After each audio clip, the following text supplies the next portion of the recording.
You might normally be a happy, productive and motivated person, full of energy and fun, but I'm going to explore a scenario in this video that can and does happen to us all at some point, and that is when you get stuck in a rut.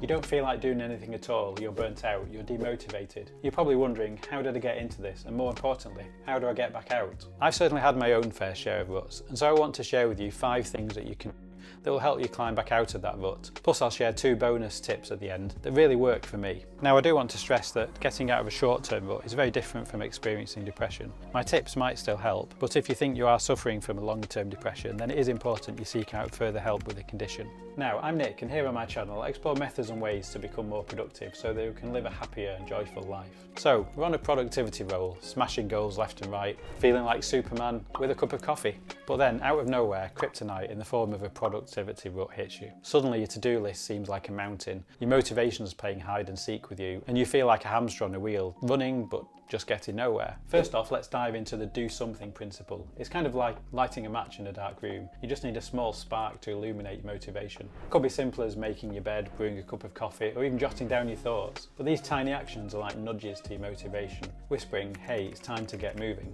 Now you might be thinking, are you telling me making coffee is a ladder out of this rut? Well, no, not entirely, but it's a step, or shall we say a sip in the right direction. It's all about creating a ripple of action that eventually turns into a wave of productivity. So next up, let's talk about celebrating the small wins. I know it might sound a bit cliche, but trust me, it's like fuel to your productivity engine. If you've cleared out your inbox, celebrate a little bit. If you sorted out that junk miscellaneous drawer that we all have in the house, well, celebrate as well. These small victories are like mini motivational fireworks. Okay, so now on to the third trick, progressive overload. And it's kind of like leveling up in a video game, but in real life. Each day, aim to do a little bit more than you did the day before.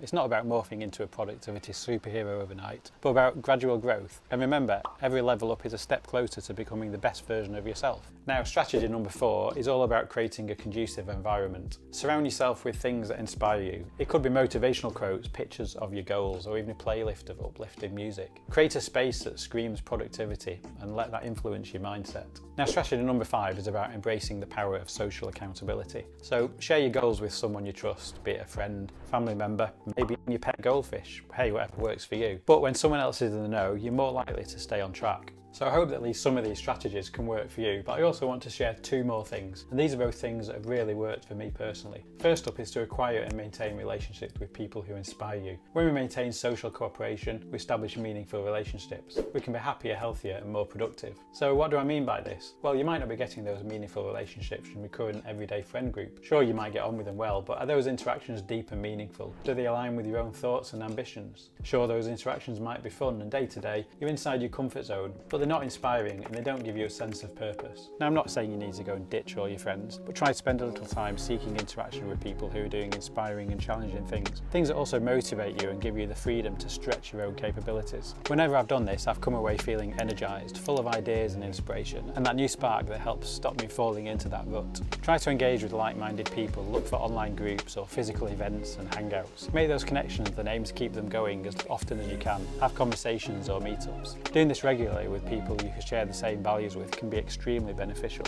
Now lastly, it's also incredibly important to remember that if you are in a deep rut and struggling, don't shy away from seeking help. Whether it's a mentor or supportive community or even online resources, there's a wealth of information and help out there. So don't be afraid to reach out and ask. So if you found this video helpful, don't forget to give it a like to support my channel and share your own rut busting tips in the comments below. And please do subscribe if you don't want to miss out on more of my future productivity videos. You may also be interested in joining my newsletter, and I'll leave the link in the description down below. But until next time, keep chasing those goals and I'll see you in the next video.